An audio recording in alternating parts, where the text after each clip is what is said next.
Bonjour à tous, bienvenue à cette conférence sur Sovereign Debt and Country Risk at the Heart of the Energy Climate Transition.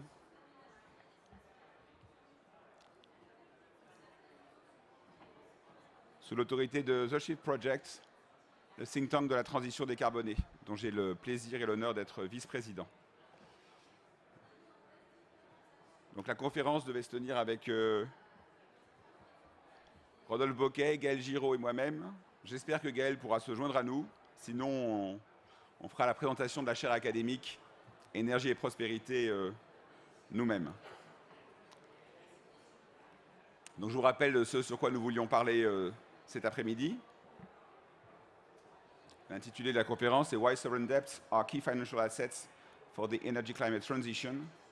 Et nous avions listé un certain nombre de points qu'on va aborder lors de la conférence. Sur à la fois les enjeux, les difficultés, les quelques solutions qu'on propose et les projets qu'on a lancés autour de cette thématique, prendre en compte le risque souverain dans sa dimension énergie-climat, qui est au cœur d'un débat qui monte fortement ces temps-ci, comme vous le savez, suite aux déclarations du gouverneur Carnet sur les risques systémiques climatiques dans le système financier. Donc quelques points d'éclairage que vous sachiez bien dans quel cadre on se situe ici. Autour du Shift Project, on travaille sur cette thématique énergie-climat depuis longtemps, je dirais depuis maintenant 15 ans, le Shift ayant été créé il y a 5 ans. Et les trois grandes thématiques qu'on porte, c'est bien sûr le climat, donc j'en parlerai très peu, on en parlera finalement assez peu du climat ici, puisque ce sujet est bien connu, il est bien traité, il est l'objet de lourdes négociations, on en connaît les contraintes, les aspects budgétaires et les budgets climat. Donc on en parlera de ce point de vue-là, mais on ne revient pas sur la thématique du changement climatique, ou très peu. Je vous parlerai d'une deuxième contrainte qu'on évoque souvent au Shift Project, qui est la contrainte de la finitude des ressources. Et notamment la finitude des ressources et les contraintes qu'on a sur une des ressources essentielles de l'économie depuis maintenant plus de 100 ans, qui s'appelle le pétrole, et qui est sous une contrainte extraordinaire. Il n'est pas un journal du FT, un journal du Wall Street Journal, on vous parle 10 fois maintenant du pétrole à chaque numéro quotidien. Et puis, troisième thématique qu'on porte beaucoup au Shift, centrale dans le débat, c'est le poids de l'énergie dans l'économie. Là aussi, on est souvent en contradiction avec des discours officiels. L'énergie est beaucoup plus essentielle que le pense l'économie mainstream, et Gaël en parlerait beaucoup mieux que moi. Donc là, récemment, à court terme, je vous mets la saga, la création du Shift Project en 2010, moi-même ayant créé ma structure qui s'appelle Global Warning, qui a vocation à envoyer les signaux au secteur financier depuis maintenant 6 ans, leur faire comprendre la situation sur l'énergie et son rôle. Le projet RISC-ENERGIE dont on parlera tout à l'heure a été créé maintenant il y a 4 ans. Il a été validé par l'État en 2012. Donc on a un projet de recherche-développement de 3 millions d'euros qui intègre 3 laboratoires, 4 PME et la Caisse des dépôts sur le rôle de l'énergie dans l'analyse du risque souverain avec des projections macroéconomiques.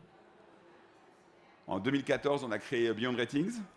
En 2015, on a créé une chaire académique sur ce sujet, qui est dirigée par Gaël Giraud, sur le rôle de l'énergie en économie, en macroéconomie, et quels sont les leviers financiers pour gérer, du point de vue macroéconomique, la transition.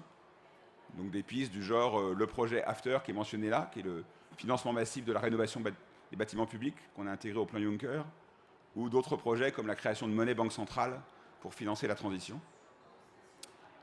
Là, en 2016, on espère travailler pour la création d'un club des établissements bancaires pour répondre à l'article 173 de la loi de transition énergétique en France.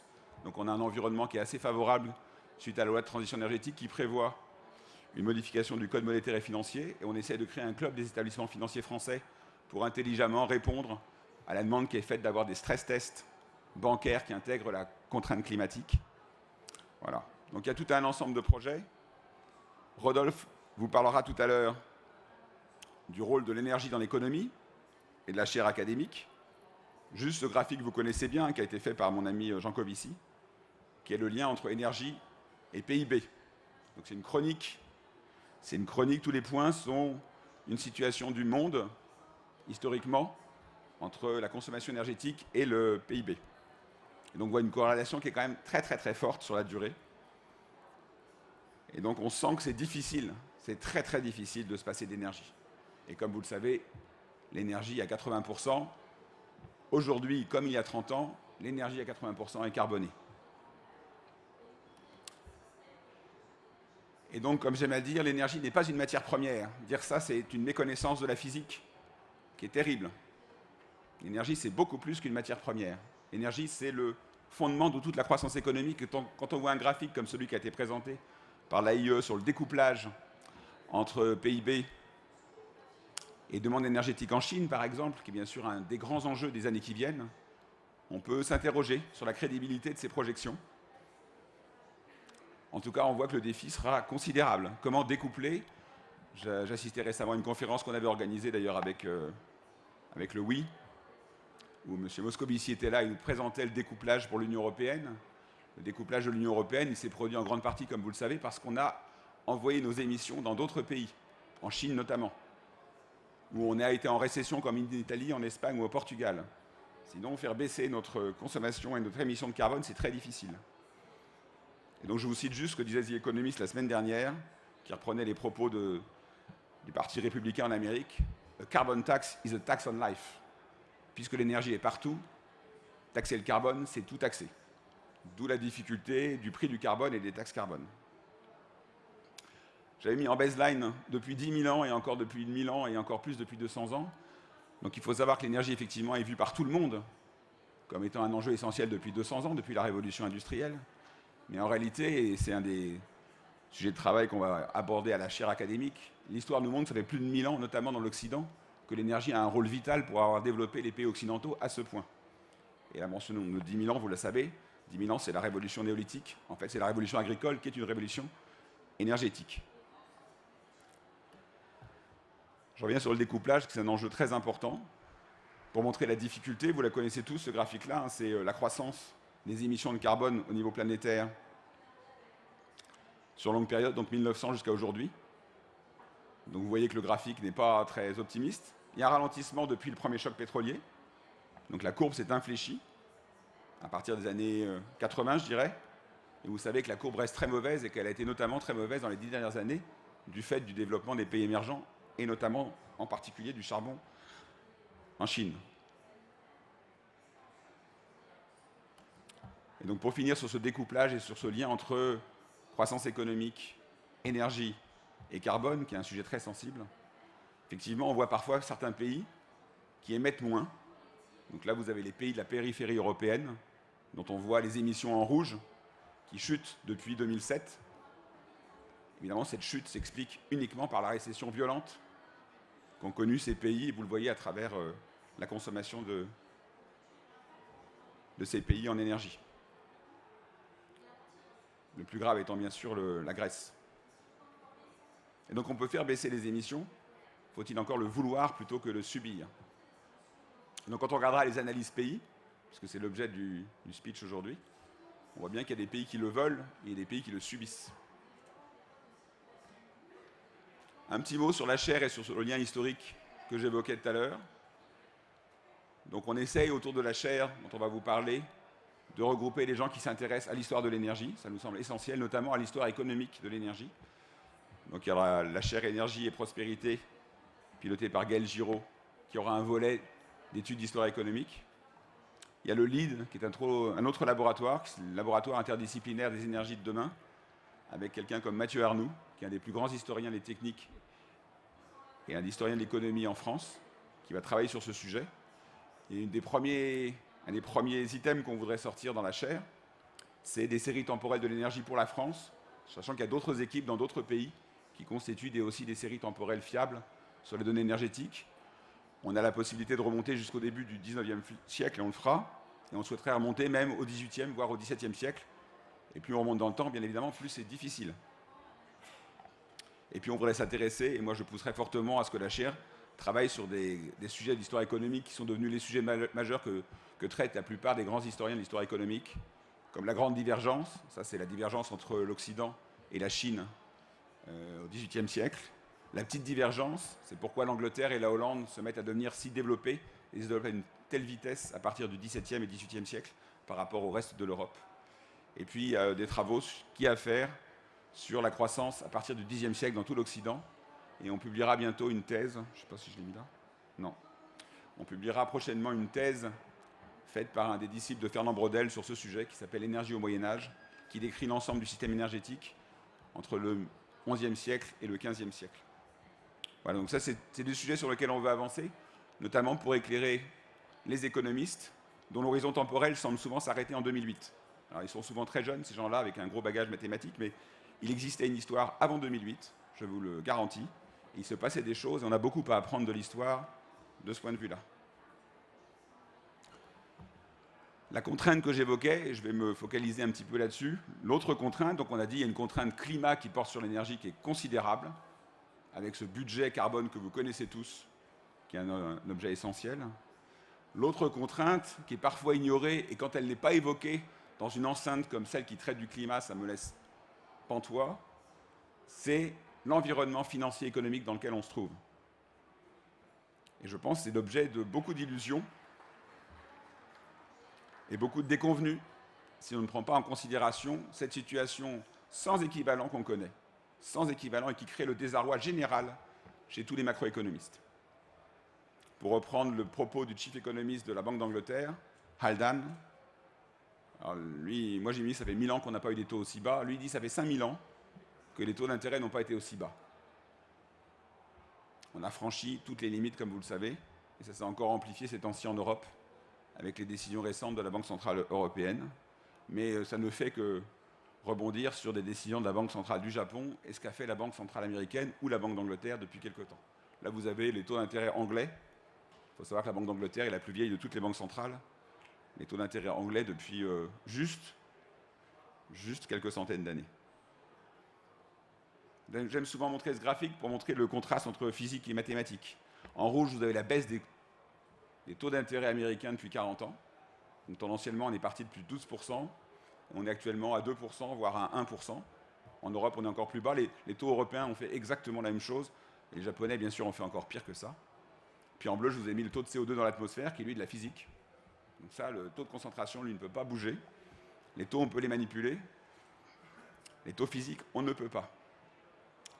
Et ces taux extrêmement bas correspondent à un environnement qu'on n'a pas trop le temps de décrire ici, mais qui est très spécial, très original. Quand je parle d'un désarroi, il est profond. Et il s'exprime quasiment chez tous les économistes qui ne comprennent pas la situation, avec des commentaires sur pourquoi en est-on là, que se passe-t-il, pourquoi les taux sont si bas, et pourquoi maintenant, en contrepartie, ou en parallèle, pourquoi l'économie passe son temps à ralentir depuis 40 ans. C'est ce qu'on appelle la stagnation séculaire, qui a été mise en avant par Larry Summers et qui a repris des études de Gordon sur le fait qu'effectivement la productivité ne cesse de chuter, non seulement en Occident, mais sur l'ensemble de la planète. Je vais passer juste 1 minute pour l'éclairer, parce que comme ça vous aurez de la lecture pour votre week-end si vous voulez. Donc ça, c'est un travail qui a été fait il y a quelque temps sur cette polémique dans le secteur financier autour du fait qu'on ait des taux d'intérêt très très bas. Il faut que vous sachiez que les investisseurs ne savent plus du tout dans quoi investir aujourd'hui. Je suis moi-même membre d'un conseil d'administration d'une structure assurantielle. À chaque fois, on se dit, mais est-ce que c'est raisonnable d'investir à 10 ans à des taux de 1% dans des produits illiquides, qui est ce à quoi on est confronté, notamment pour ne pas acheter des dettes souveraines qui, elles, sont en taux négatif.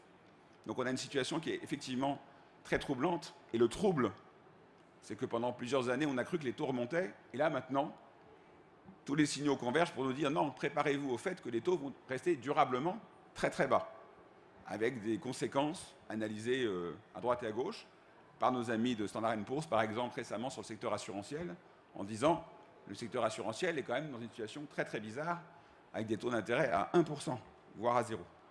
Donc la polémique enfle sur ce sujet. Et juste un petit éclairage, je vais passer 5 minutes là-dessus. Donc il y a une polémique entre Bernanke et Samuelson et Larry Summers il y a quelques mois, il y a 3-4 mois. Et publiquement, ils s'interrogent, est-ce que c'est normal que les taux soient si bas, et qu'est-ce que ça veut dire? Donc Bernanke, qui est du MIT, et Larry Summers, aussi un ancien du MIT, font référence à Paul Samuelson, qui était leur professeur au MIT, qui leur expliquait que ça n'était pas possible que les taux soient à 0. Ça n'a pas de sens. Je vous ai mis la citation de Samuelson dans un livre qui est un des plus fameux de tous les livres de macroéconomie qu'on n'a jamais connu. C'est The Economics de Samuelson, qui était la Bible de l'économie pendant des dizaines d'années. Et comme disait Samuelson, a zero rate of interest is a little like an absolute zero of temperature in physics. Donc, comme il le dit, ce n'est pas possible d'arriver à un taux zéro. Ça n'a pas de sens pour lui. Et Bernanke, Larry Summers, en reprenant l'exemple de Samuelson, explique que ça ne ferait aucun sens, puisque à des taux de zéro, on pourrait prendre de l'argent, raser les montagnes pour faire passer les trains, c'est la petite phrase qui est en dessous, là. Et avec les économies qu'on ferait, pour avoir rasé la montagne, finalement, ça rembourserait tout prêt à taux zéro. Donc je vous l'ai remis, ça c'est la vraie tirade de Samuelson. Samuelson explique que non, ça n'a pas de sens. Effectivement, il le disait en 70, ça n'a pas de sens d'avoir des taux à zéro, parce que les taux à zéro, il y a toute une flopée de projets qui devraient émerger, dont ce type de projet, de raser les montagnes. Je n'ai pas le temps de trop développer là, mais réfléchissez juste à cette chose-là. Raser des montagnes, c'est de l'énergie pour raser la montagne. Faire avancer un train, c'est de l'énergie pour faire rouler un train. Dépenser de l'argent pour raser la montagne, ou avoir des rentrées d'argent pour payer via le train le fait qu'on a fait des économies, c'est de la monnaie. La monnaie, ce n'est pas de la physique, c'est des mathématiques. Donc d'un côté, dans l'exemple qui est cité, qui est extrêmement important pour moi, d'un côté, il y a de la physique, raser les montagnes, faire rouler les trains, et on semble penser qu'en fait, il y a un mélange entre physique et mathématiques, qu'on arrivera toujours à trouver des projets qui soient rentables. Sachez qu'aujourd'hui, il n'y a plus de projets rentables. Il n'y a pas beaucoup de projets d'infrastructure partout dans le monde. Le pipe de projets d'infrastructure, transition énergétique ou pas transition énergétique, est en train de se réduire. Donc l'OCDE, le FMI, la Banque mondiale essayent de pousser fortement à des projets dans les infrastructures, en mettant notamment en avant, pas suffisamment selon nous, en mettant en avant la transition énergétique. Il y a beaucoup de dépenses, vous le savez, des milliers de milliards qui doivent être investis pour l'efficacité énergétique. J'espère que ce commentaire, cette polémique sur la situation dans laquelle on est, va ouvrir les yeux de quelques économistes. J'ai des doutes, mais je l'espère à chaque fois. Je leur dis, relisez les classiques, relisez Samuelson. Que disait-il et pourquoi? Bon, je vais passer vite là-dessus. En tout cas, ce qui est amusant dans Samuelson, pour finir, c'est qu'il avait prévu que les taux ne pouvaient pas tomber en dessous de zéro. Comme vous le savez, on a fait beaucoup plus fort depuis maintenant quelques années, puisqu'on est passé largement dans le négatif. Et puis pour l'anecdote, si quand même c'est amusant, pour l'anecdote, Samuelson, à la fin de son commentaire sur la stagnation séculaire, quand les taux sont à zéro et qu'il ne se passe plus rien, disait, bah, si ça se produisait, parce que quand même il avait prévu que ça puisse se produire, il avait dit, bon, normalement ça ne devrait pas se produire, mais si ça se produisait, ça serait le jour du jugement dernier, the day of doom, comme disait Samuelson. Si ça se produisait, il faudrait une intervention de l'État. More extensive remedial programs, such as insurance of loan risks. Et ayez tous en tête que le plan Juncker, ce n'est que ça. Donc le plan Juncker, c'est quasiment du Samuelson 1970, mis en œuvre pour essayer de nous sauver de la situation déprimante des marchés dans lesquels on est. Et c'est pour ça qu'on pousse que le plan Juncker soit un gigantesque plan de transition énergétique. Évidemment, il y a beaucoup à faire en transition énergétique. Le plan Juncker a 350 milliards, ou je ne sais plus combien, 315 milliards à investir. Donc on pousse à l'idée que ces 315 milliards devraient prioritairement être affectés à la transition. Je reviens sur la croissance économique. Je pense que ce schéma-là, vous le connaissez, parce que le FMI en a parlé régulièrement. Donc on a une économie qui est en ralentissement. Ça, c'est les prévisions successives du FMI sur la croissance mondiale. Vous avez l'effondrement en 2009, la remontée en 2010. Et puis toutes les petites courbes, c'est ce qu'on prévoit à chaque fois. Donc ce qu'on prévoit à chaque fois, c'est que ça ne va pas très bien cette année, mais ça ira beaucoup mieux l'année prochaine. C'est les modèles, j'appelle moi les modèles macroéconomiques ALP, LBT, après la pluie, le beau temps. Donc c'est des modèles qui ne sont pas très forts, pas très fameux, mais qui ne veulent rien dire, mais qu'on aime bien sortir parce que l'optimisme est de rigueur. Moi j'appelle ça plutôt après la pluie, le crachin, parce que globalement ça ne va pas bien, et comme vous le savez, ça ne va pas aller bien du tout en 2015, que les chiffres vont être très mauvais avec la Russie qui est en récession, le Brésil qui est en récession, le Japon qui est quasiment en récession, les États-Unis qui ne redécollent pas. Donc on a une situation macroéconomique mauvaise maintenant dans les pays avancés et dans les pays développement. Et nous, on passe notre temps à dire, bah, d'abord, on a une situation tendue qu'on revoit à travers Beyond Ratings dans l'évolution des pays. Et en plus, on dit, bah, il faut en plus que ces pays-là gèrent leur transition. Donc dans une situation difficile, il faut qu'ils prennent la transition comme étant l'espoir. Juste avant de passer la parole à Rodolphe, pour tenir dans mes 20 minutes, ça, c'est d'autres travaux sur lesquels on a pu travailler. Donc il y a une panne de l'investissement. La panne de l'investissement, elle touche bien sûr aux infrastructures. Elle est lourde en ce moment, il y a un vrai problème. Donc le G20 essaye fortement de relancer les infrastructures. Encore une fois, tout type d'infrastructures, parfois des pas très heureuses, parfois celles de la transition énergétique et climatique. Et puis, en réalité, il y a une panne qui est plus générale, qui est l'ensemble du CAPEX public ou privé. Vous avez dû entendre parler maintenant depuis plusieurs trimestres, voire depuis plusieurs années. On appelle les entreprises privées à faire plus d'investissements. Et notamment aux États-Unis, le débat monte très fort. Pourquoi les entreprises américaines investissent si peu? C'était d'ailleurs l'éditorial des The Economist de ce week-end, avec une réponse un peu surprenante en disant « Mais non, c'est un faux débat, puisqu'elles ont investi beaucoup dans le pétrole de schiste américain. » Bon. Donc là, je vous ai fait, ça m'a un peu laissé pantois, parce que c'est vrai qu'elles investissent. Donc parfois, quand le signal est là, on peut quand même investir. Là, je vous ai justement montré sur ce graphique, c'est au niveau mondial, le CAPEX mondial dans l'exploration-production pétrole et gaz sur longue période. Donc à partir du premier choc pétrolier que vous voyez apparaître, donc on a raté 73, je crois qu'il y avait peu de données avant, puisque c'est l'IFPEN qui nous sort les données. Donc on voyait monter jusqu'à peu près 1% du PIB mondial qui était consacré à l'exploration-production pétrolière. Après, vous avez le contre-choc pétrolier, donc il y a un effondrement jusqu'en 88. Après, ça reste très stable, à peu près à 0,4%. Et depuis 2000, vous voyez la montée successive avec les fameux 700 milliards que tout le monde connaît. Donc il y a eu 700 milliards qui ont été investis en 2014 et on aura à peu près 500 milliards en 2015. Donc le graphique s'arrête en 2014. En 2015, on aura déjà une inflexion.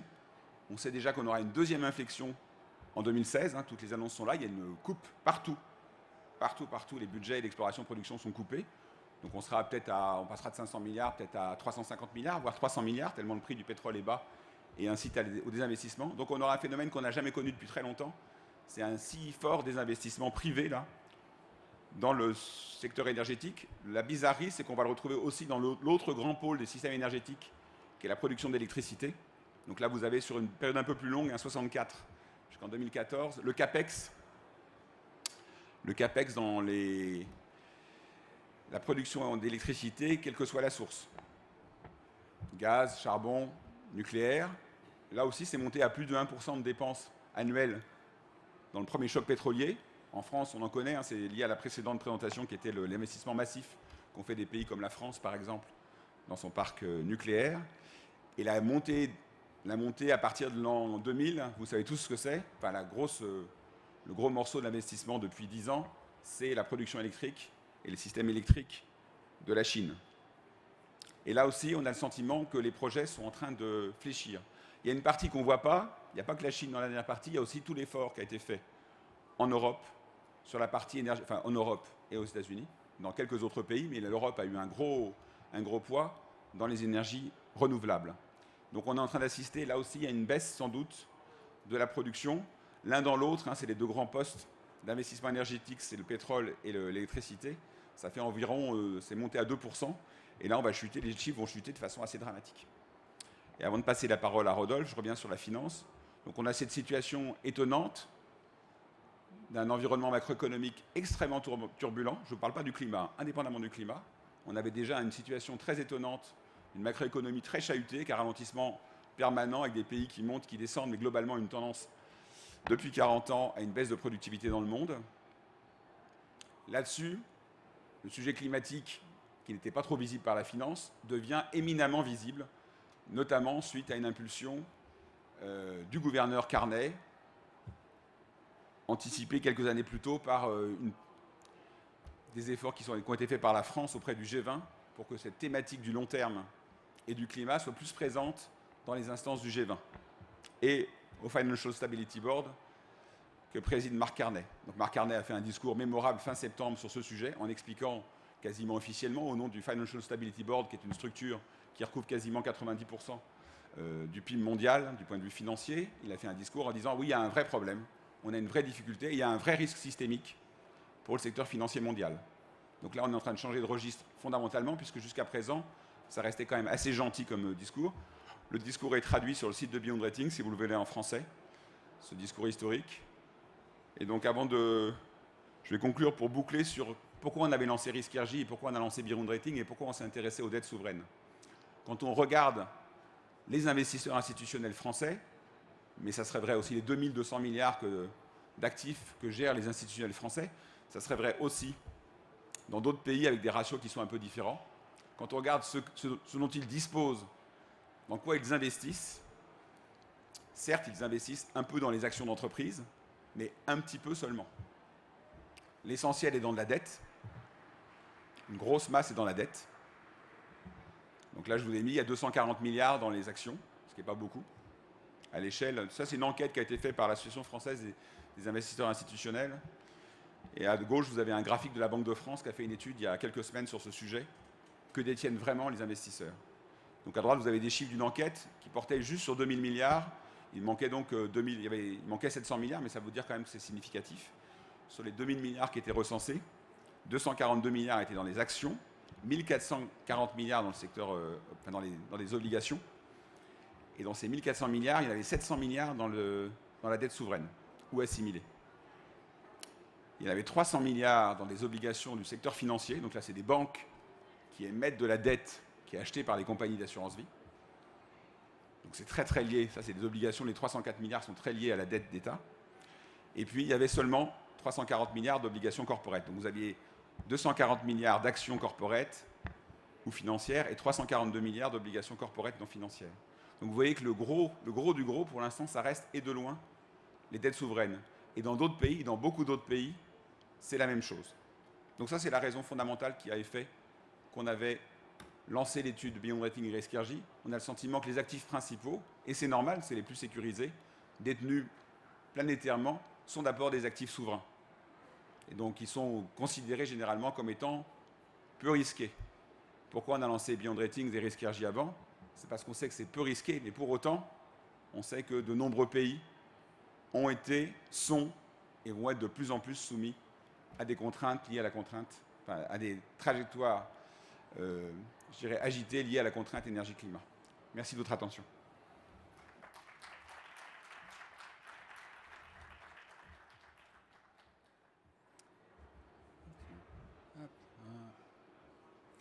Bonjour à tous.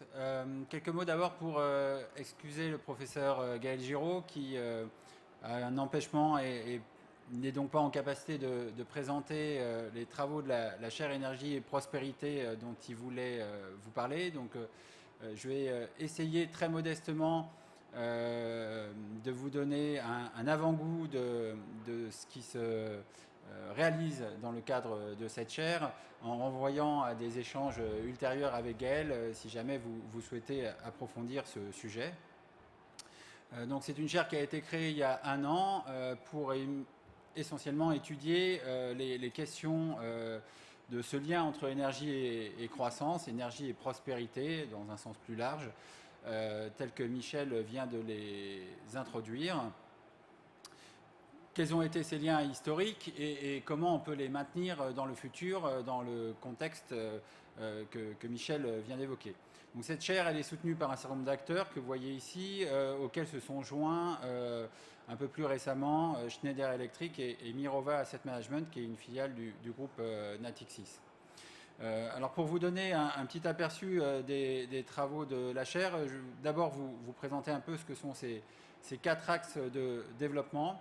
Il y a un axe important qui est celui dont je vais parler quelques instants, qui est celui de la modélisation macroéconomique et comment on rend à l'énergie son rôle de facteur de production aux côtés du capital et du travail, qui est un point essentiel pour comprendre à la fois la révolution industrielle, mais on pourrait remonter plus amont, et puis ce qui se passe depuis le choc pétrolier. Un axe de cette chaire porte sur des études plus microéconomiques, notamment sectorielles, dans le domaine des transports par exemple. Et puis il y a un dernier axe qui se divise en 2 branches sur la dimension d'ingénierie financière de la transition énergétique. On voit que dans le contexte financier extrêmement particulier qui est le nôtre aujourd'hui, il y a besoin d'inventer de nouveaux modes de financement qui puissent répondre aux enjeux de la transition énergétique. Et enfin, une réflexion sur le cadre réglementaire, bancaire, assurantiel et comptable, dont on s'aperçoit qu'à certains égards, il ne favorise pas, voire il pénalise le financement de la transition énergétique et quelles évolutions pourraient être apportées à ce cadre réglementaire pour qu'il soit plus favorable à la transition énergétique, partant du fait que cette transition vers une économie bas carbone, une transition qui va réduire le niveau de risque global systémique pour l'ensemble de l'économie et à ce titre devrait être encouragée par les cadres réglementaires. Donc quelques mots, et encore une fois avec beaucoup d'indulgence de votre part s'il vous plaît, parce que j'ai absolument pas la compétence de me substituer à Gaël, mais quelques mots pour vous introduire à ces travaux de la chaire au travers d'une étude qui a été menée et qui prend ses racines dans des travaux précédents qui ont été menés par Leslie White, un anthropologue, sur l'énergie et son rôle clé dans le développement des civilisations. Une réflexion sur pourquoi la révolution industrielle a pu se produire, si le capital et le travail étaient les seuls moteurs, les seuls facteurs de production de l'économie. Il y en avait avant la révolution industrielle, avant l'accès à des énergies fossiles abondantes et bon marché. Donc on peut, de ce point de vue-là, s'interroger sur le rôle de l'énergie comme facteur de production. Et puis des réflexions d'un certain nombre d'économistes ou de statisticiens sur ce rôle de l'énergie comme facteur de production, en se demandant, mais finalement, les modèles qui ne considèrent que le capital et le travail comme facteur de production et qui attribuent la partie inexpliquée de la croissance aux gains de productivité, peut-être que dans ces gains de productivité se cache le rôle de l'énergie, et c'est ce que la chaire essaye d'illustrer. Alors je vous passe rapidement les éléments de l'équation de Kaya, je pense qu'un certain nombre d'entre vous le connaissent. Donc la chaire a mené deux types de travaux. Un premier travail économétrique sur 33 pays pendant la période 1970-2011, modèle de panel à correction d'erreurs, pour regarder quel était ce lien entre la consommation d'énergie primaire en volume et la croissance. Et puis, parallèlement à ces travaux, il y a des travaux avec une approche méthodologique différente qui ont été menés, avec un modèle dynamique stochastique d'équilibre général pour regarder, en incluant l'énergie, comment on pouvait expliquer la croissance aux États-Unis sur la période 1970-2011. Alors, la théorie économique classique, notamment celle du Cost Share Theorem, nous dit que le poids de l'énergie en fonction du temps dans la croissance devrait être entre 6 et 10%. Et donc, dans les travaux qui ont été menés là, on a une toute autre image qui sort de ces travaux, puisqu'on s'aperçoit qu'en fait, c'est 5 à 8 fois plus important le poids de l'énergie dans la détermination de la croissance. Quand je parle d'énergie, là, je rappelle, c'est bien de consommation d'énergie primaire, et que le poids de l'énergie, il est plutôt en ordre de grandeur de l'ordre de 60% dans la détermination de la croissance. C'est une valeur qui est robuste dans le temps. Donc cette étude elle a été sous-divisée en 4 sous-périodes, et on voit que ce lien demeure stable, cohérent pour chacun de ces 4 sous-échantillons temporels. Et puis c'est quelque chose qui demeure aussi pertinent lorsque dans ce travail économétrique on intègre le rôle du travail. Enfin, dernière partie de ces travaux, il y a un questionnement au-delà de ce qui a été illustré ici sur la relation de causalité et la capacité de l'énergie à déterminer la croissance. Donc il y a des travaux qui ont été menés à travers un test de Granger et qui permettent d'illustrer de manière univoque une relation causale entre consommation d'énergie et croissance. Ça, c'est pour la première étude. Pour la seconde, ce travail d'estimation d'un modèle DSGE pour les États-Unis, sur cette période 70-2011, on fait apparaître une élasticité de la production au pétrole de 12%, soit à peu près 6 fois plus que celle que l'on trouve lorsque l'on se réfère au modèle économique classique du Cost Share Theorem. Et donc on trouve avec cette approche méthodologique complètement différente à la première, des résultats très convergents qui invitent à revisiter substantiellement à la hausse le rôle de la consommation d'énergie primaire dans la croissance économique. Donc voilà, de manière très synthétique et probablement frustrante dans ma capacité à rentrer dans les détails, le genre de travaux qui sont menés par cette chaire et qui sont au fondement de l'approche que nous menons au sein de Beyond Ratings, puisque dans Beyond Ratings, on s'intéresse aux risques souverains et à ces déterminants énergie-climat et aux liens qui peuvent exister entre les deux, et c'est ce dont je vais vous parler maintenant. Donc vous avez eu beaucoup d'orateurs certainement, si vous êtes ici depuis plusieurs jours, ont été précédés par le département de l'énergie américain, donc ça fait une bonne transition. On n'est pas forcément obligé d'être d'accord avec Henry Paulson quand il dit que le climat c'est le plus gros risque singulier qui pèse aujourd'hui sur l'économie, mais on peut au moins constater que ce sujet du climat, qui était hier simplement une préoccupation d'écologie, c'est devenu aujourd'hui un thème assez central dans la sphère financière. Michel rappelait le discours de Mark Carney, c'en est une illustration, et les évolutions réglementaires en France au titre de la loi de transition énergétique pour le secteur financier en sont une autre. Donc c'est de ce constat, de la prise de conscience du secteur financier, à la fois des risques qui pèsent sur ses activités et des opportunités que le changement climatique peut représenter pour l'activité financière, ou l'effet de levier que l'activité financière pourrait jouer dans le cadre d'une transition. C'est sur la base de ce constat qu'on a créé Beyond Ratings pour venir éclairer, outiller nos clients de la sphère financière afin qu'ils soient en capacité de mieux prendre en compte les enjeux de la transition énergie-climat dans leurs propres activités, avec un focus particulier sur l'échelle macroéconomique, donc le risque pays, le risque souverain, et à partir de cette vision, des éclairages sur un certain nombre d'autres risques comme les secteurs économiques ou les infrastructures. Notre offre de services, elle se décline aujourd'hui en 3 axes. Un axe de support à la gestion des risques et à la recherche.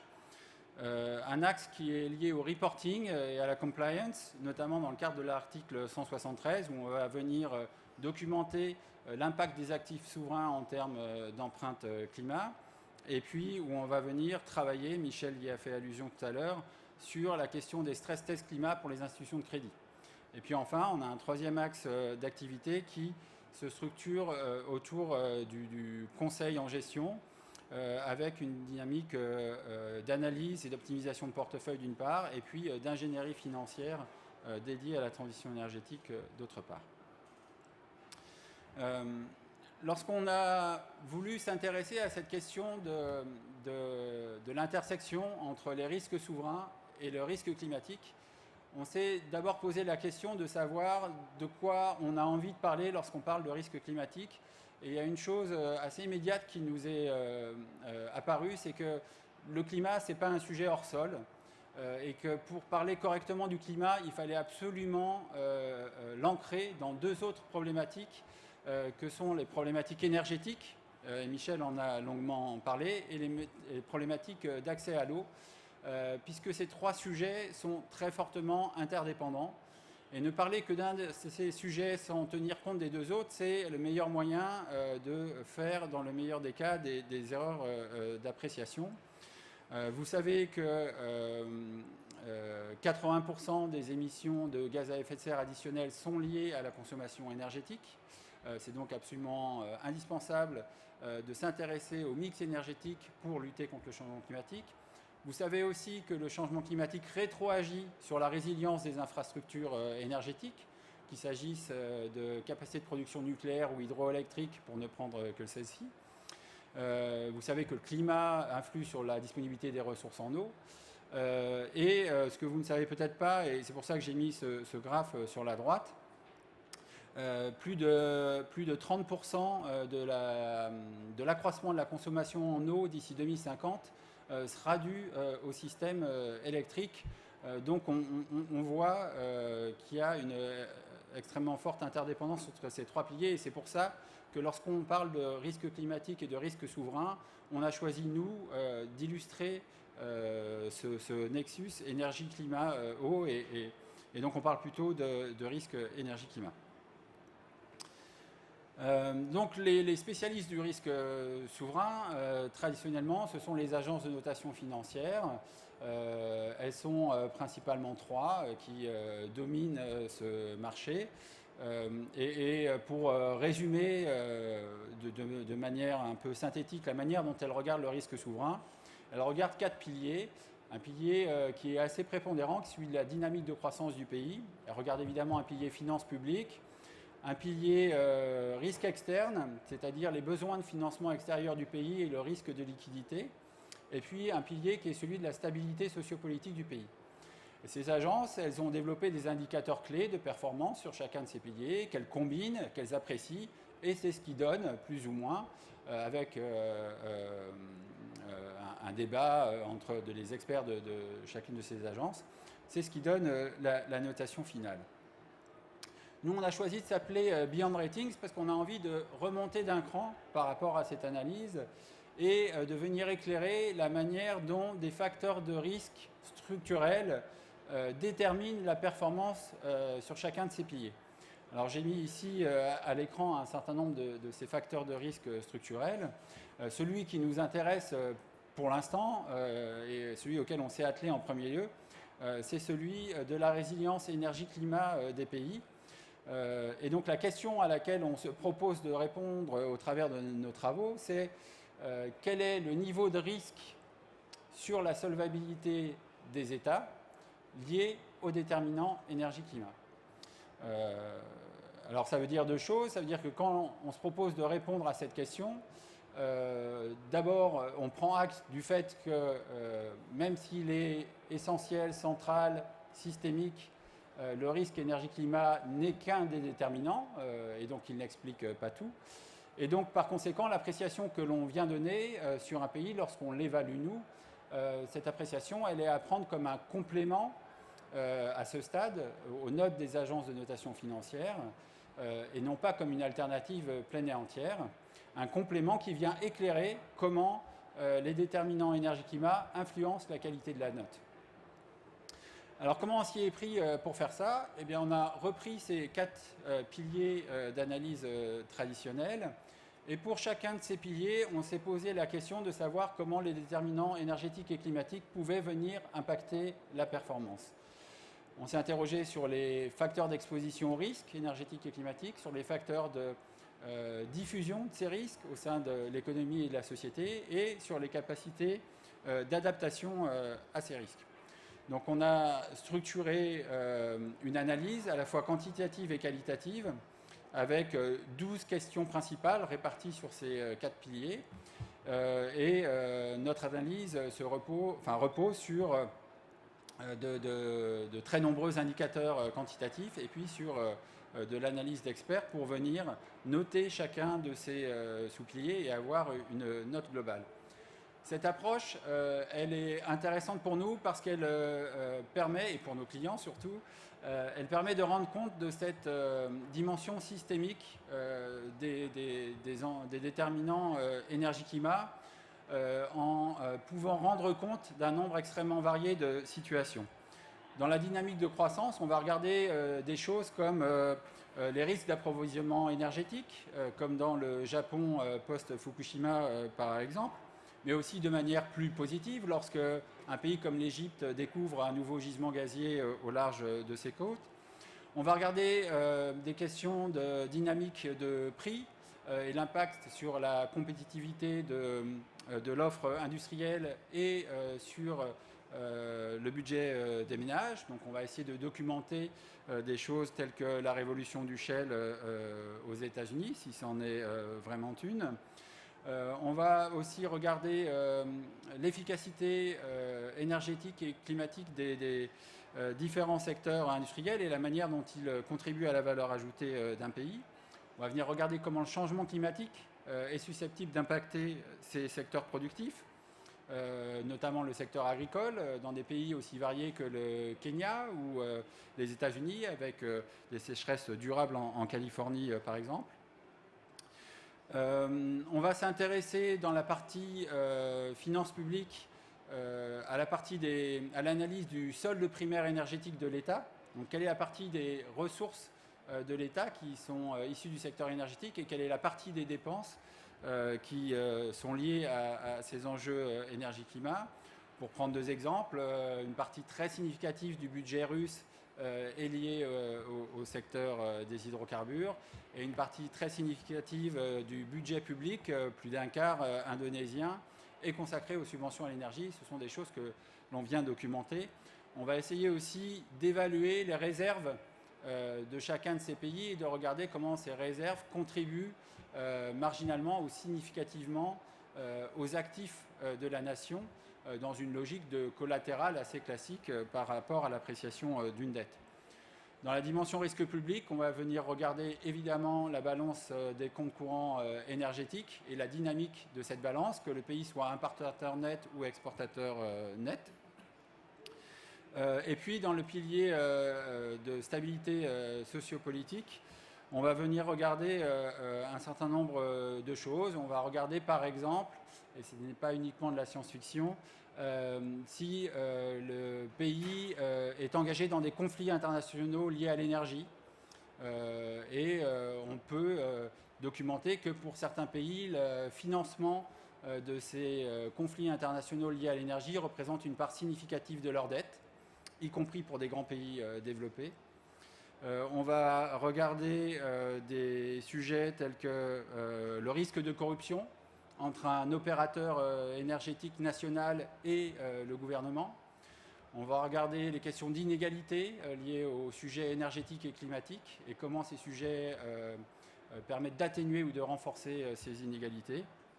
On va regarder des implications de risque de sécession lorsque, par exemple, une Écosse a envie d'être exprime le souhait de devenir indépendante, ce que ça implique pour l'Angleterre, et bien d'autres choses encore. Donc voilà une approche assez large qui nous permet d'apprécier l'ensemble de ces risques et de les quantifier. Alors on traduit ça dans une note sur 100 qu'on reflète nous aussi au travers de certains scores symbolisés par des lettres, mais tout cela est équivalent et représente donc la manière dont ces enjeux énergie-climat impactent positivement ou négativement la qualité de la dette. Aujourd'hui, on note plus de 50 économies, à la fois des pays développés et non développés.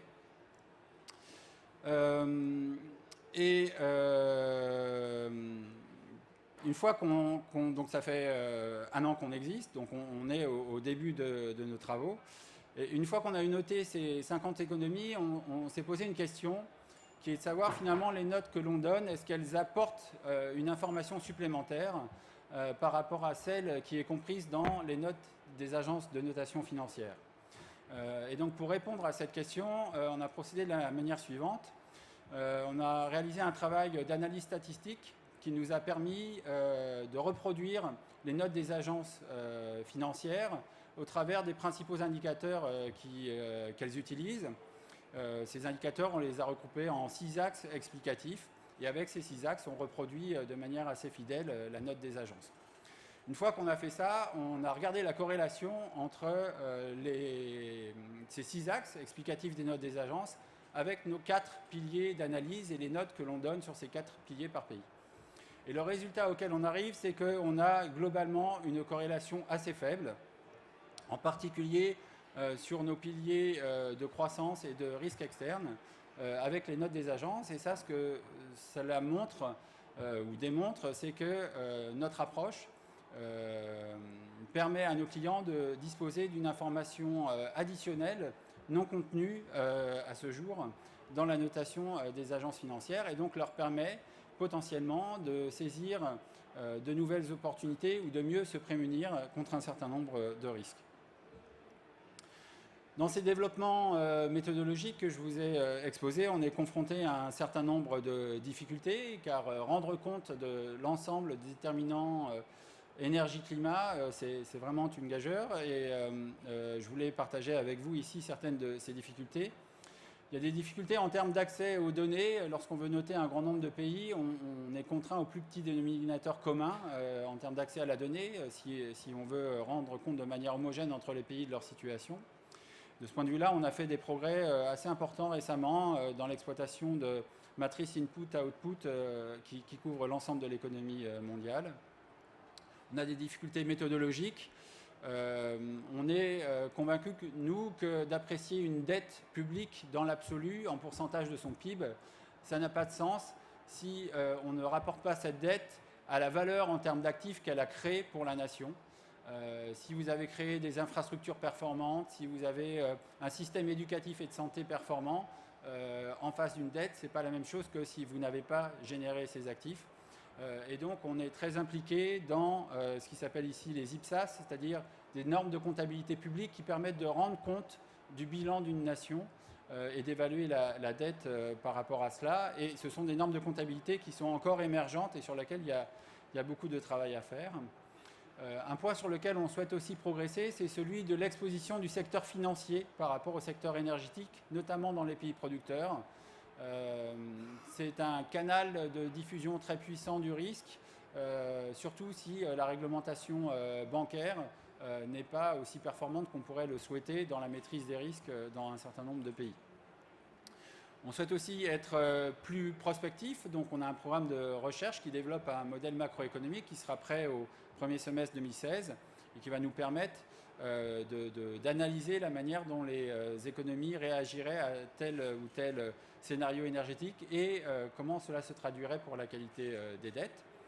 Ce que l'on souhaite aussi pouvoir faire, c'est mieux documenter le besoin d'investissement par pays lié à la transition énergie-climat et comment ce besoin d'investissement pourrait impacter les finances publiques pour chacun des pays. Enfin, notre approche aujourd'hui, c'est une approche qui est beaucoup plus énergétique que climatique, parce que c'est là qu'on dispose du plus de recul, du plus de données, du plus de finesse d'analyse.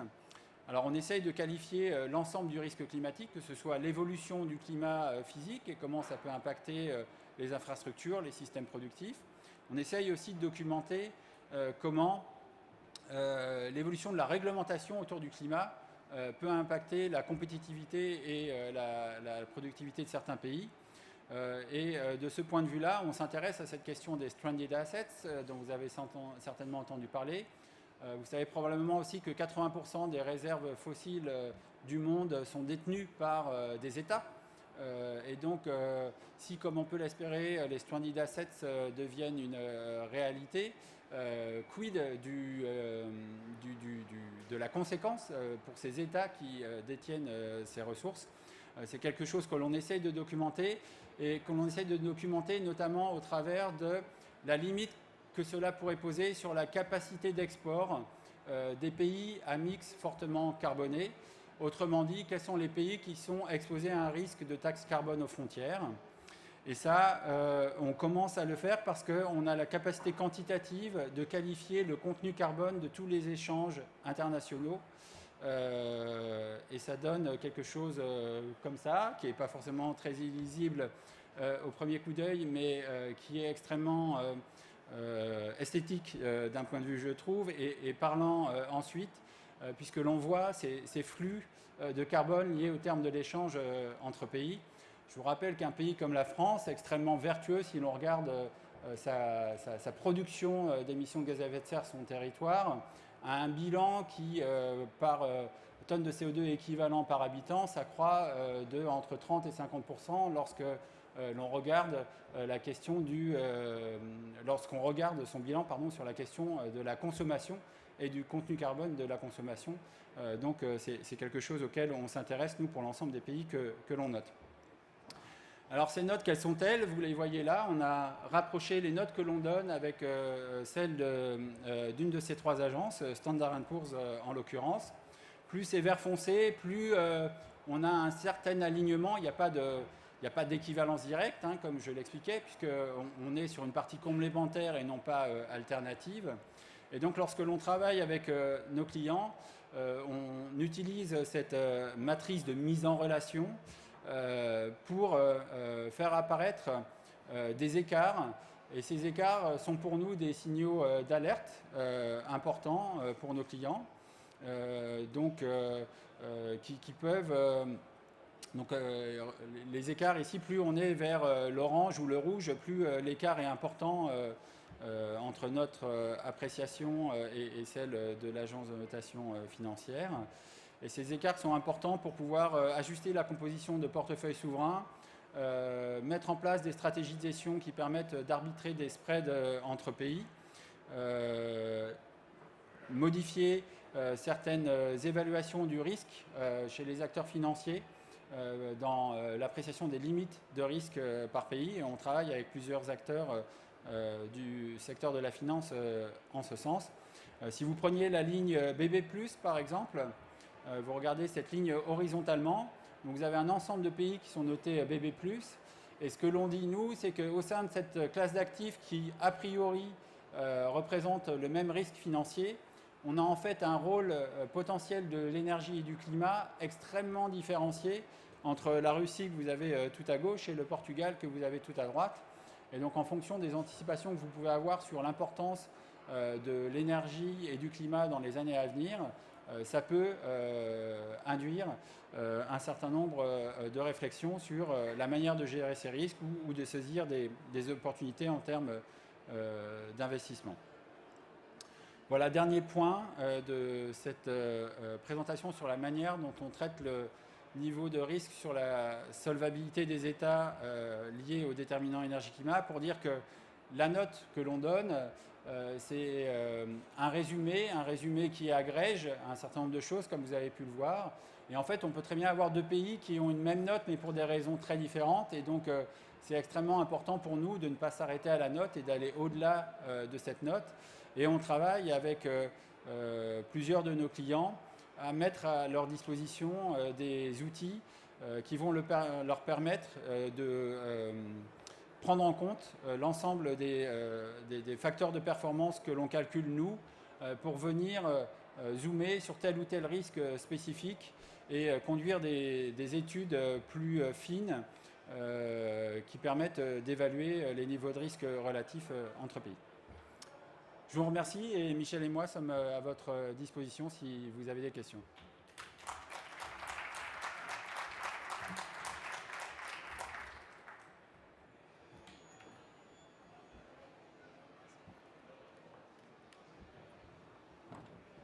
Pour compléter ce qu'a dit Rodolphe, je ne sais pas si vous vous souvenez, il y a quelques mois, c'était il y a fort longtemps, parce qu'il y a quelques mois, à l'échelle de Twitter, c'était l'Antiquité, mais il y a quelques mois, l'Union européenne a fait un stress test énergétique. Je ne sais pas si vous savez, officiellement. On a regardé pour l'ensemble des pays européens quelle était la résilience de l'Europe à un stress, notamment en termes d'approvisionnement au gaz. Oui, s'il vous plaît.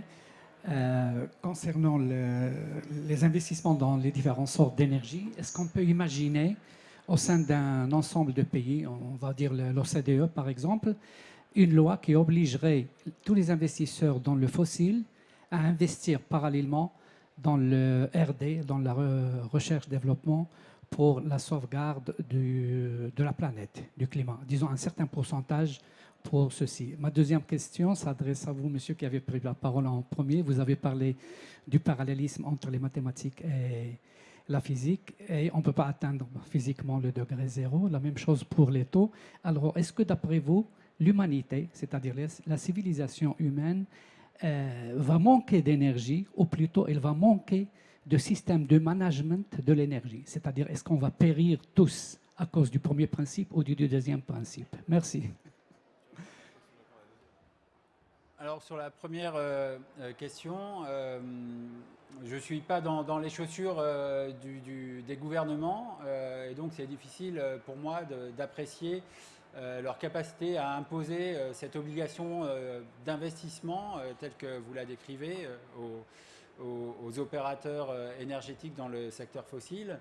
Mais je peux vous apporter un élément de réponse qui est un autre éclairage, c'est-à-dire que même si les gouvernements ne le font pas, il y a d'autres acteurs qui aujourd'hui font pression sur ces opérateurs énergétiques pour qu'ils diversifient leur mix, pour qu'ils investissent dans la R&D décarbonée. Et ces acteurs, ce sont à la fois la société civile. Vous avez sans doute entendu parler du mouvement qui est, de divestment qui est parti des campus américains l'année dernière, mais qui est surtout relayé aujourd'hui par la sphère financière au travers, et ce sera, je crois, le thème de la table ronde, enfin de la conférence qui va suivre, au travers de l'exigence de reporting que la sphère financière impose à ces opérateurs énergétiques pour pouvoir documenter la manière dont les investissements que cette sphère financière réalise contribuent ou pas à la transition énergétique. Donc la sphère financière met la pression sur les opérateurs pour qu'ils apportent des éléments de preuve de leur contribution à la transition énergétique. Et l'origine de cette prise de conscience de la sphère financière, elle est à la fois intrinsèque à la sphère financière, c'est-à-dire qu'il y a des acteurs qui d'eux-mêmes, de manière volontaire, se sont mobilisés, notamment à travers du Montréal Pledge. Et elle est aussi l'objet du régulateur, et donc je boucle la boucle, puisque en France, au travers de l'article 173 de la loi de transition énergétique, c'est le régulateur qui impose aux investisseurs de rendre compte de la contribution de leur portefeuille d'investissement à la transition énergétique, obligation que les investisseurs vont ensuite reporter sur les opérateurs énergétiques notamment, mais aussi sur toutes les entreprises hors énergie dans lesquelles ils investissent ensuite.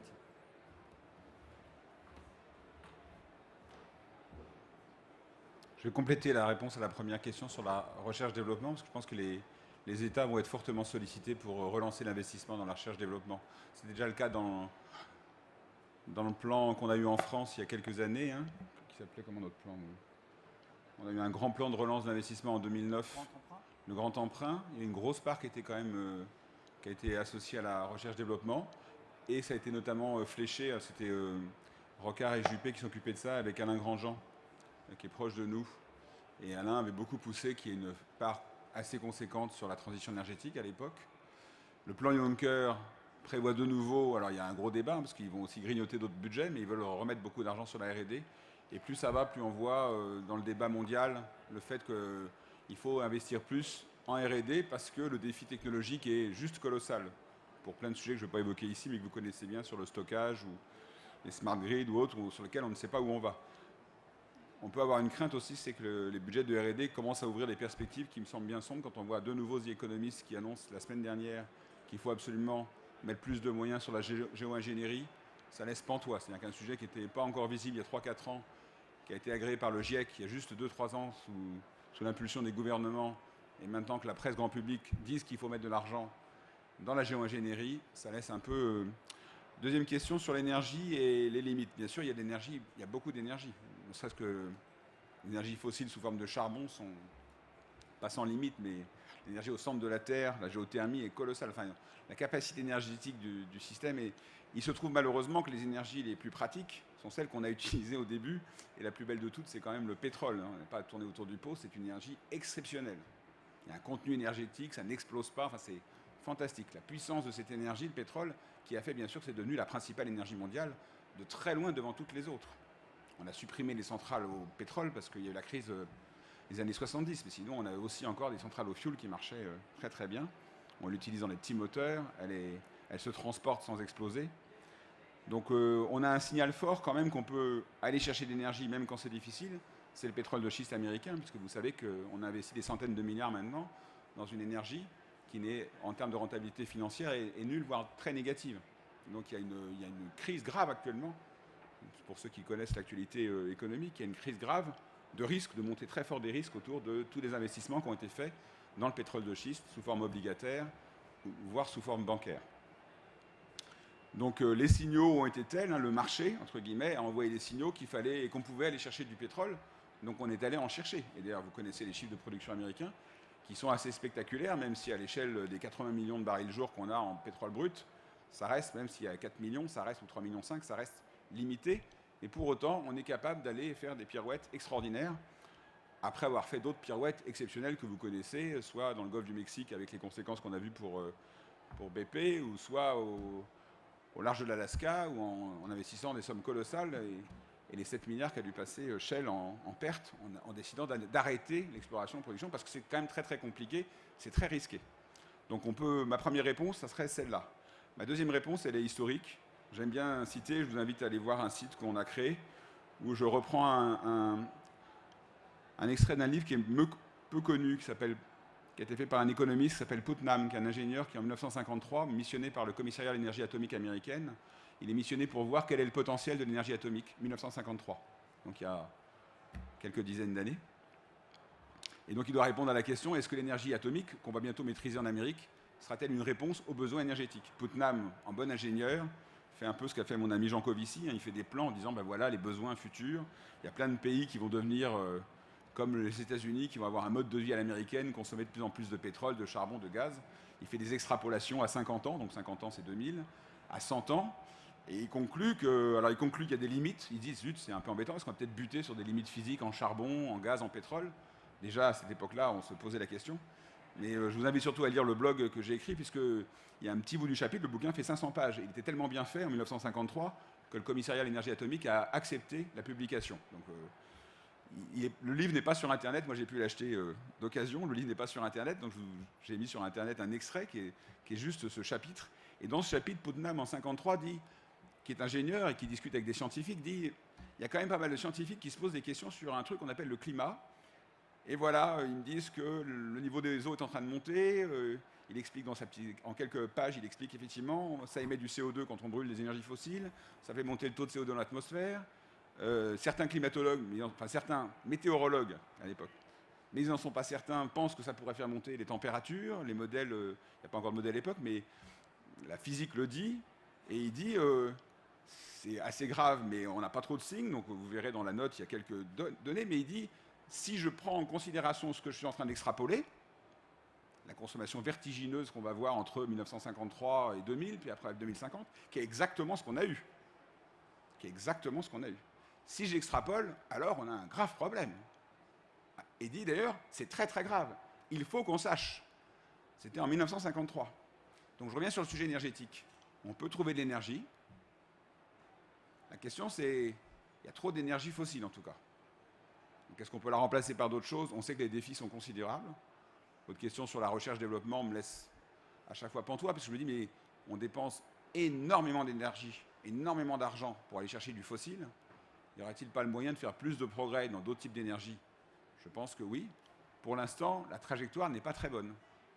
La trajectoire, c'est toujours celle des 700 milliards qu'on a mis dans le pétrole l'année dernière pour chercher du nouveau pétrole et les 500 milliards qu'on va mettre cette année.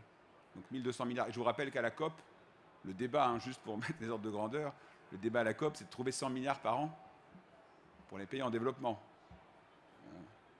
Vous avez bien en tête ces chiffres, 700 milliards d'un côté, 100 milliards. Y a-t-il d'autres questions? Ah.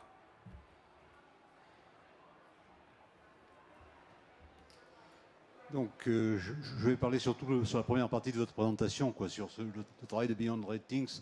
J'ai beaucoup d'admiration. Ça se place dans le cadre du contexte de l'environnement économique et financier actuel. Mais pour revenir à ce qui a été débattu avant, vous avez montré en parlant de Gaël Giraud combien les économistes peuvent se tromper, par exemple sur le cost share. Il y a aussi les travaux de Steve Keen qui montrent également qu'il peut y avoir beaucoup d'erreurs en économie.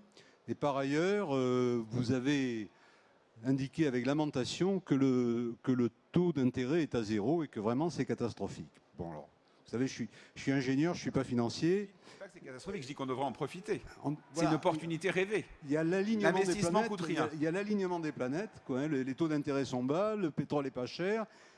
Vous avez peut-être vu le film de Buñuel, L'ange exterminateur. Vous savez, les gens à la fin du dîner, ils restent dans la salle à manger de manière totalement irrationnelle, ils ne veulent pas sortir. Ils ne franchissent pas le seuil de la salle à manger. C'est une allégorie qui m'impressionne beaucoup, parce que je la trouve totalement applicable à ce qui se passe en ce moment. Je vais venir à des choses plus substantielles. Dans l'une des planches qui a été présentée par Rodolphe, je crois, il y avait la remise en cause du cadre réglementaire. Voilà. Et ça, c'est vraiment un sujet sur lequel je voudrais m'exprimer, puisque le peu que je connais en finance, c'est en gros l'aversion pour le risque. Or, nous avons un cadre réglementaire qui, lui, favorise le risque. Je veux dire que le nom de Bankson vous est peut-être un peu inconnu. Bankson, c'est un Anglais qui est devenu président de l'IASB il y a un peu plus de 20 ans et qui a fait en sorte que la règle du mark-to-market, de l'utilisation du taux du jour, devienne universelle. En gros, je reproche un peu aux experts comptables latins de ne pas avoir résisté. Il me semble que si on faisait les comptes une fois par an, ça ne serait pas la dictature du court terme ou les aberrations comme le trading haute fréquence. Donc tout ça pour dire que le travail consistant à dénombrer la liste des obstacles par rapport à la lutte contre le changement climatique se passe dans des endroits dont on parle peu ici, quoi. Par exemple, j'ai parlé de l'IASB. Je ne crois pas que l'IASB est un stand ici. Et pourtant, je veux dire qu'ils sont complètement concernés, quoi. Les règles qu'ils ont inventées avant qu'on connaisse la lutte contre le changement climatique et qui constituent des obstacles, vous voyez le genre. En plus, les experts qui sont dans le groupe 3, ce sont des économistes dominants. Et ils n'ont pas la possibilité psychiquement de remettre en cause les règles qu'ils passent leur temps à enseigner, qu'ils ont contribué à élaborer. Alors que c'est précisément de ça qu'il s'agit. Sur la régulation, c'est un sujet évidemment qui nous est cher. Hein. Donc on en a parlé, énergie et prospérité. La chaire académique traitera cette problématique-là. Elle veut aborder le problème de la régulation, sachant qu'il y a une réticence très forte actuellement du secteur financier à mettre en place de nouvelles régulations parce qu'il y a une avalanche réglementaire qui lui est tombée dessus depuis la crise de 2008. Donc c'est vrai que le secteur bancaire notamment, mais aussi le secteur assurantiel, sont très sous une contrainte, ce qu'on appelle un tsunami réglementaire, de nouvelles réglementations pour maîtriser un système qui a largement fait défaut en 2008 et qui ne pouvait plus financer rien du tout, là. Donc a été sauvé par le système des États qui sont venus les soutenir en espérant qu'on allait refinancer l'économie. Ce qui est très étonnant, c'est que toute cette opération a laissé de côté la problématique du très long terme et de la transition énergétique qui n'est, je peux vous dire, je lis les papiers de régulation quasiment tous les 2 jours qui viennent de la BRI ou d'autres régulateurs, on ne parle jamais de physique, d'énergie, de climat ou autre. C'est une chose qui est inconnue. On est sur le monde du risque dans l'absolu. Et le monde du risque dans l'absolu, il voit notre thématique apparaître uniquement dans cette difficulté qui a été soulevée par l'Union européenne et par le G20, qui est on ne finance plus le long terme. Alors bon, après, entre le long terme et la transition énergétique, il n'y a qu'un pas, mais on pourrait aussi faire nuancer du long terme idiot. Là, il me semble que, en tout cas, nous, on est sur un sujet de long terme qui est la transition, donc on pousse beaucoup. Le plan Juncker, notamment, il est beaucoup sur ce financement du long terme. Et c'est vrai que la régulation depuis 2008 prévient largement le financement du long terme, que ce soit dans le secteur assurantiel et encore pire, dans le secteur bancaire. Donc c'est une vraie difficulté. À titre personnel, je ne pense pas que ce qu'on appelle la soft law, c'est-à-dire juste de l'information, permettra d'envoyer les bons signaux. C'est même tout le contraire qui est en train de se produire, de mon point de vue. On est arrivé à une situation pathétique pour le marché, puisqu'on a un prix du carbone en Europe qui est tombé quasiment à zéro, et un prix d'énergie qui est en train de qui s'est effondré depuis 1 an. Donc les 2 signaux qu'on devrait avoir pour prendre des mesures d'efficacité énergétique notamment, ou de transition, les 2 signaux sont totalement contraires à ce dont on a besoin. Donc oui, je pense que les régulateurs vont ouvrir les yeux. Il y a un débat, actuellement il y a un débat. Je pense qu'il faut... On aura une indication via ce qui s'est passé sur le Shell américain. C'est-à-dire que quand c'est le marché qui marche tout seul, perturbé énormément par l'intervention de la puissance publique via les banques centrales, on va arriver quand même à une situation très très bizarre de nouveau. Peut-être que ça ouvrira les yeux en disant non, on ne peut pas continuer comme ça et juste espérer que par les signaux actuels, on puisse faire les milliers de milliards d'investissements dont on a besoin pour la transition. Je crains qu'il ne faille encore un peu attendre. Et sache, je reviens sur l'IASB, il y a une conscience très aiguë de la totale catastrophe des IASB. Alors ça, pour le coup, c'est reconnu par l'ensemble de la sphère financière qu'on s'est fait imposer par les Américains qui n'ont pas pris, d'ailleurs, la peine, finalement, de les retenir. Donc on s'est fait imposer un système comptable épouvantable et court-termisme endiable. Donc tout le monde le sait, tout le monde le reconnaît, tout le monde voit, et tout le monde reconnaît que le système précédent, la comptabilité et l'amortissement, des règles d'amortissement étaient bien préférables. Pour autant, c'est trop tard. C'est-à-dire que parfois, le système, quand il s'est emballé, on a du mal à revenir en arrière. Je reviens sur Carnet, le discours de Carnet, mais aussi le discours du gouverneur de la Banque centrale française, la Banque de France. Je pense qu'il y a une prise de conscience quand même que ça ne marche pas très bien en ce moment et qu'il faut effectivement l'adapter. Et j'espère que nos amis allemands, s'il y a des Allemands qui sont dans la salle, j'espère que nos amis allemands, avec les Anglais, avec les Français, on devrait être capable d'infléchir le système et de refaire des choses qui fassent plus sens. Je cite toujours ce qui s'est passé à la Banque de France en 1974, en l'espace de quelques semaines, entre Valéry Giscard d'Estaing, qui était ministre des Finances à l'époque, entre le gouverneur de la Banque de France. En quelques semaines, ils ont pris des mesures très rapides pour débloquer l'encadrement du crédit et faire en sorte que les financements sur la transition énergétique, donc les financements d'efficacité énergétique en France, soient avec des taux bonifiés et ne soient pas bridés par les banques.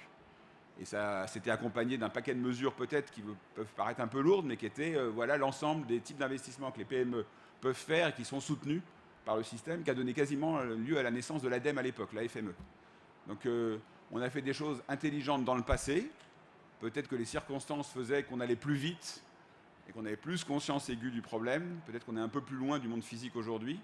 J'espère qu'on ouvrira les yeux et qu'on réagira prenons positivement le discours de Carnet ces temps-ci. Je pense qu'il y a beaucoup d'acteurs financiers qui doivent se sentir interpellés. Rodolphe. Eh bien écoutez, la session est terminée. Je vous souhaite une bonne fin de COP avec plein de INDC.